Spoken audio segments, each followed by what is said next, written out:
and gentlemen, and welcome to my weekly review of NBC's smashingly delightful, delicious series, Hannibal. So, I have to talk super on the DL because most of the people in my house are being lame and sleeping, and I'm not, as you can tell. So I'm trying to keep it real for everybody else in the vicinity and not disrupt them with my mad ravings about this show.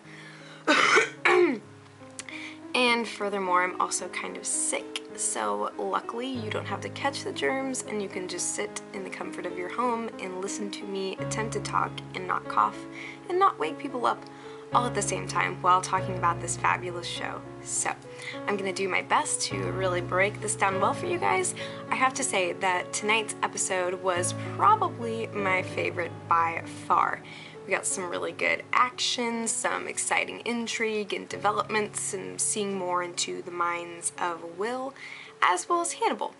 And it was a good ride, I have to say. I'm a big fan of this episode. It kept me hooked, and you know, the limited commercial breaks, it certainly did not rub me the wrong way.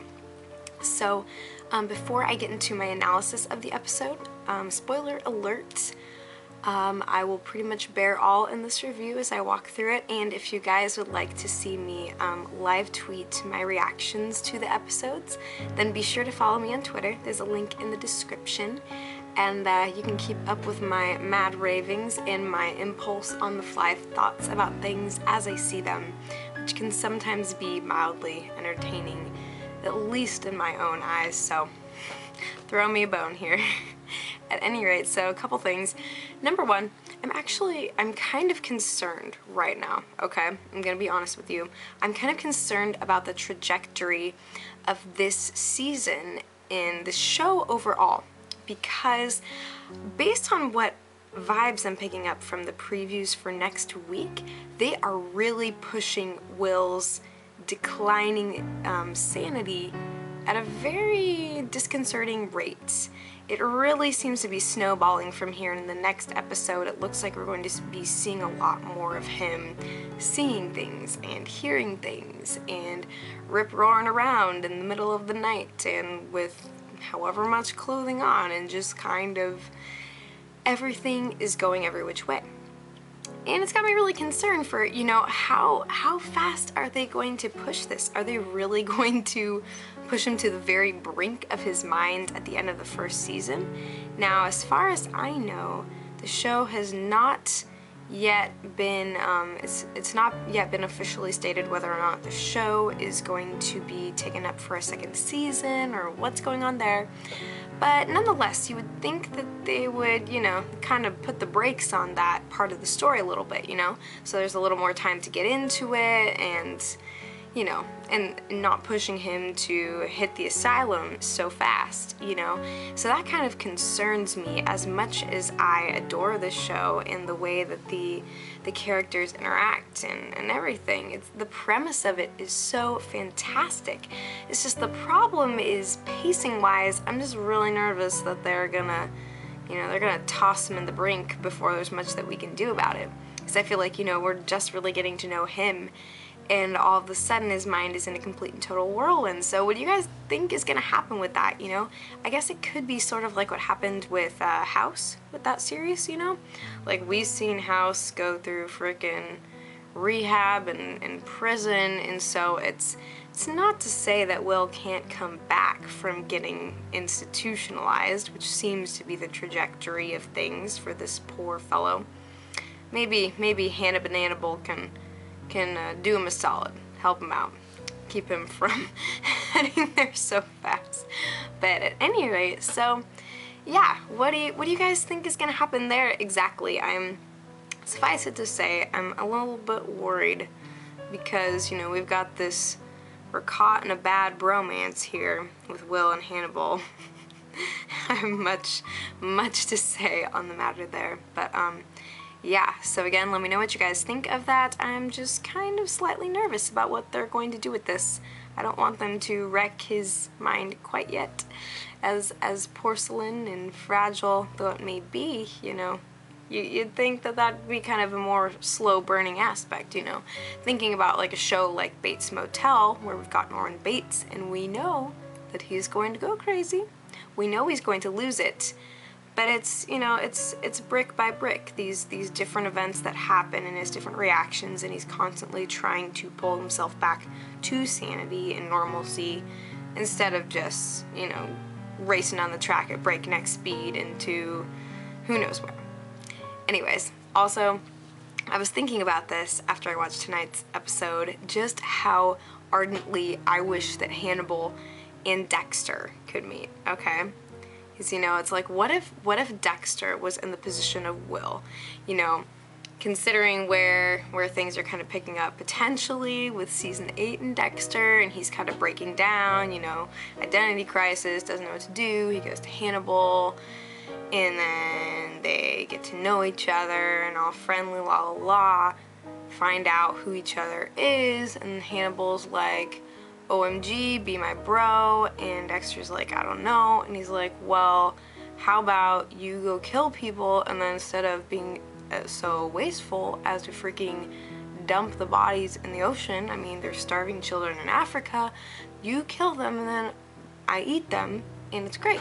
And Dexter's like, okay, well, we can only kill bad people. And then Hannibal's like, well, I don't know about that, because bad people don't taste really good. And then they fight, and then they both die.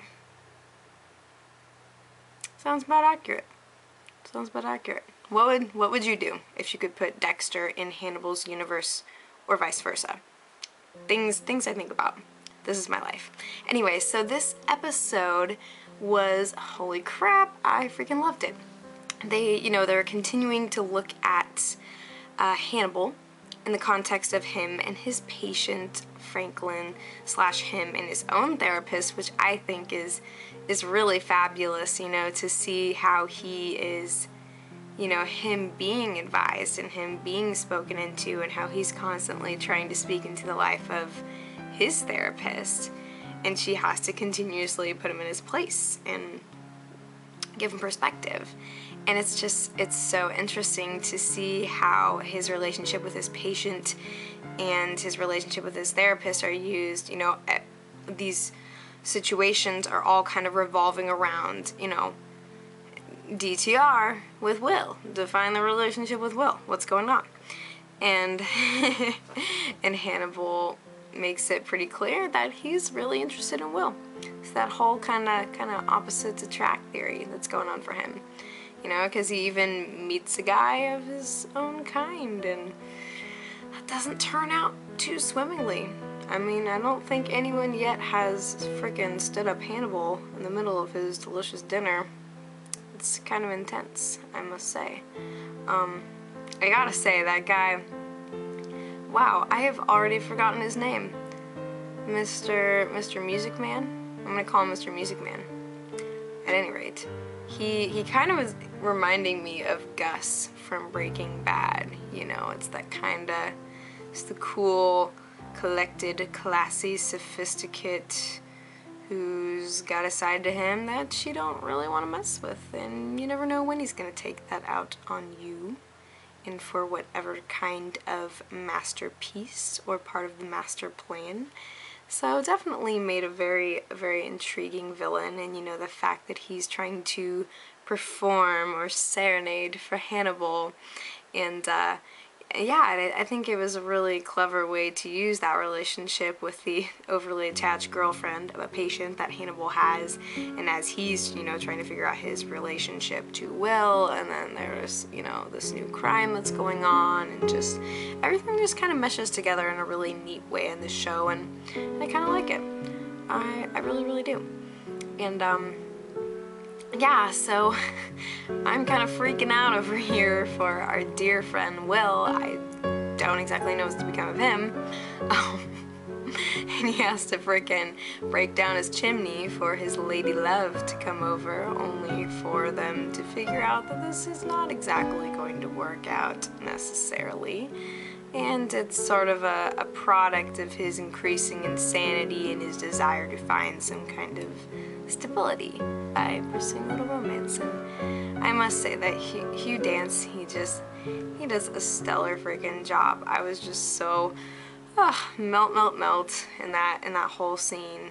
You know, it was really touching, and I love that, you know, he comes all freaking disheveled over to Hannibal's house. You know, it's like, you gotta wonder how Hannibal has time to do what he does when everyone is showing up at his house. It is the place to be. It's a pretty happening crib, and I mean, especially so for Will. But it seems like Hannibal doesn't mind that as much, because he has a need for companionship in his life, and he's starting to find that with Will.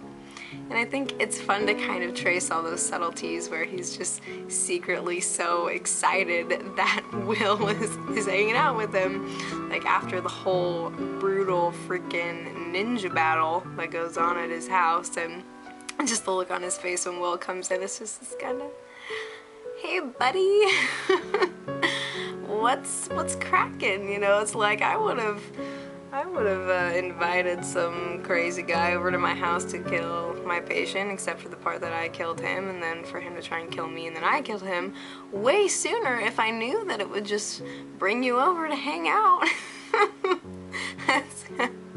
I swear Tumblr has permanently tainted my ability to objectively view their relationship. It is definitely among the finer bromances on television, and I ain't to be told otherwise. That's seriously what I am constantly thinking. It's just such a cool premise for a relationship, and for, you know, all the conflict and tension and unknowns there. And it'll be interesting to see how exactly Hannibal interacts with Will as he sees him really dwindling down into insanity. You know, it's like, is he gonna pull him close, and what's he gonna whisper in his ear? You know, like, what direction is he going to turn him in? Is he going to use the opportunity of Will having a breakdown and needing a direction? Is he going to seize the opportunity to make him into, you know, to kind of twist his worldview? Or what exactly? You know, I've had some discussions with people about whether or not Hannibal is a cut and dry psychopath, sociopath, however you want to title that, and I don't think that he really is one per se. He may not live in a way that is appealing or morally decent in any way, shape, or form in this culture or to many individuals, but he genuinely seeks connection, and I think that's what makes him so sympathetic and really draws us into him. It's not just the fancy freaking suits and the deceptively delicious looking dinners that he puts out. It's not just the charm, it's the fact that on top of that, he really seems to want to connect with people. And we haven't been exposed as much to exactly what he does, although, Tobias, that's the name of the guy, right? Gosh, Mr. Music Man. I tried. What can I say? Yeah, but no, Tobias indicates, you know, that he was checking out Hannibal and, you know, finding out that he's really good at what he does. And Hannibal's got this look on his face like, oh girl, you are fronting on my territory. Sorry about that. Friend request denied. So that was the whole interaction is just, you know, killer meets killer. Two killers sit down for a freaking fancy meal. Who's gonna walk away? A, B, or C? Probably option C. Things are never going to go in a particularly neat manner. Somebody's gonna walk out with blood on the collar, that's for sure. Yeah, so what did you think of this episode overall? How did it strike you? Did you enjoy it as compared to others? And what are you anticipating / hoping for the rest of this season? And I will keep you guys posted about what I hear as far as whether or not NBC renews the series or if it gets picked up as the love child of some other network. I don't care what happens as long as it sticks around. And again, I just hope that Will isn't pushed too fast and too furious, because I think there's so much room for him to grow and things to be so interesting, and I don't want to see him go full on, you know, freaking Fruity Loops before every possible angle of everything is explored. So that's kind of what I feel, my thoughts and concerns. And I have to say again that fight with Tobias and Hannibal was really intriguing to watch, because we don't really ever get to see Hannibal in action, and it's not so much him fulfilling a ritual or desire as it is him, fighting for his own life to come out on top. It's that kind of raw, gritty, Darwinian struggle that we watch unfold, and the action was intense. I think that Mr. Mads Mikkelsen did a mad-tastic job. It was quite an exhilarating display, and man, I don't know what to do. I don't know what to do with this show. It is starting to rule my universe a little bit, and I hope that it sticks around, because there's so much to explore about it. So yeah, let me know what you guys think. We will talk some more.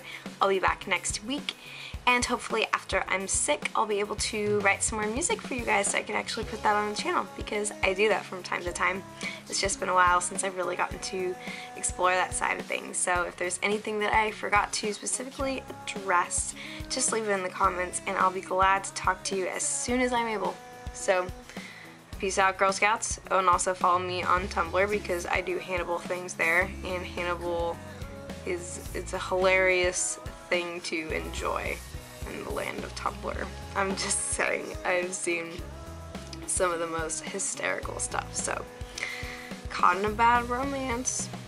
I'm just saying, it's killer stuff. Alright, take care, y'all, and I'll be back before you know it.